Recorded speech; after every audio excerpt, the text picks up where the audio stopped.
Years passed. Dudley remained her closest companion, but never her consort. In 1578, he remarried.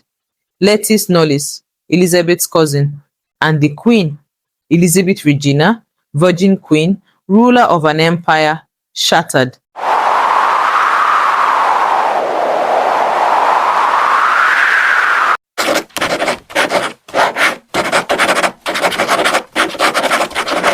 Welcome to Omar's Story Nook, where history gets spicy, legends get a remix, and imagination runs wild. Every tale you hear is a whisper of Omar, echoing across time, truth, and shadow.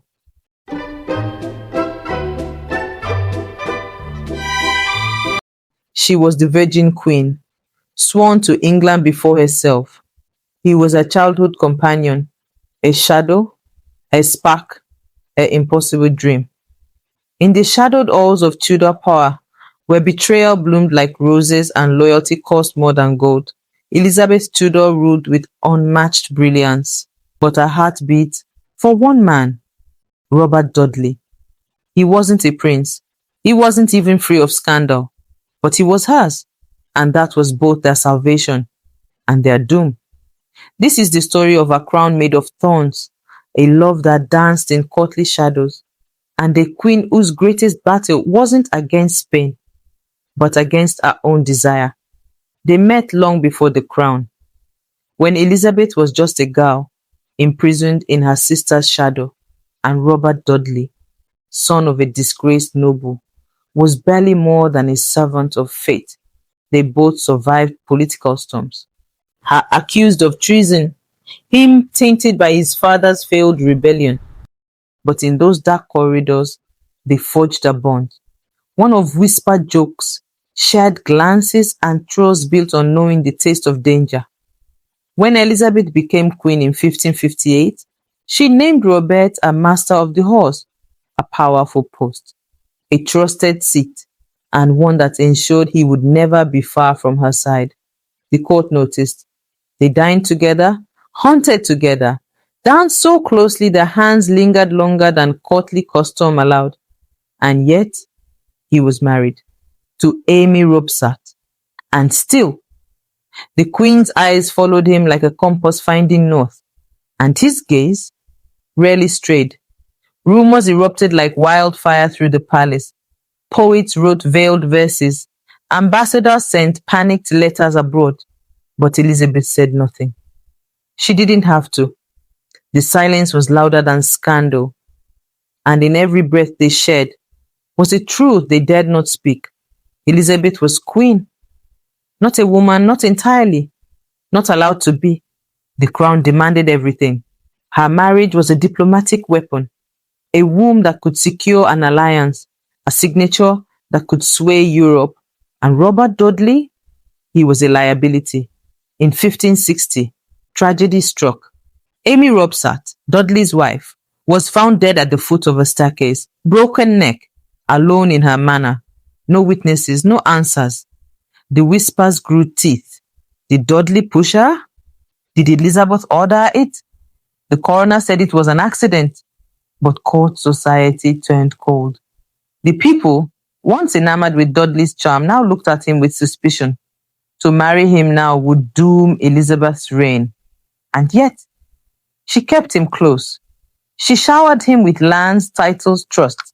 She gave him power, and with it, punishment. Foreign princes sent gifts. Suitors lined up. Spain, France, Austria. But Elizabeth made them wait, and Dudley stood silently behind her throne, always watching, always loyal, always aching.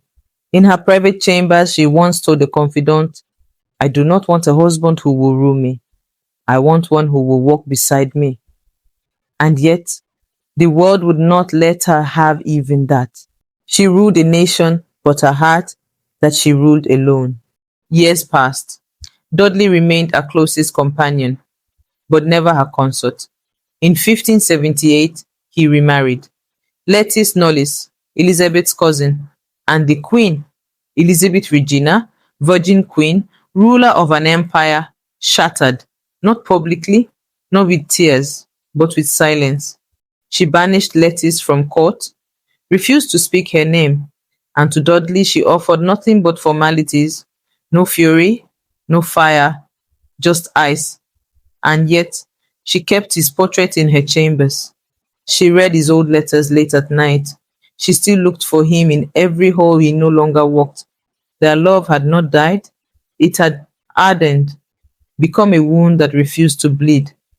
He tried to make amends, served her loyally during the Spanish Armada, led armies in her name, but the closeness was gone.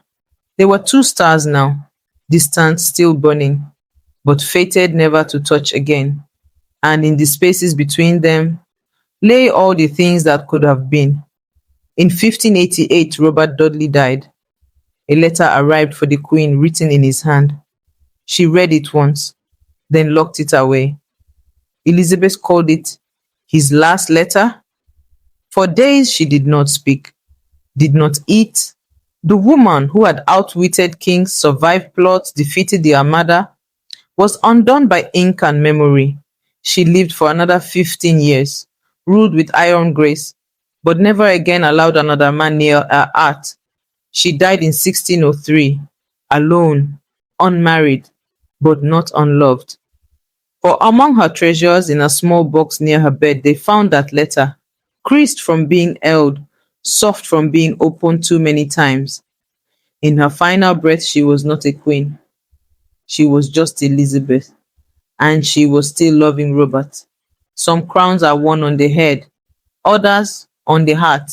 Elizabeth chose her people, chose power, chose history, but her soul always turned toward one man. His name was never carved into law, never etched in her royal titles, but it was whispered in her sleep and held in silence at dawn until the next whisper of Omar. Stay listening. Elizabeth the First and Robert Dudley's tragic love. A crown too heavy for two.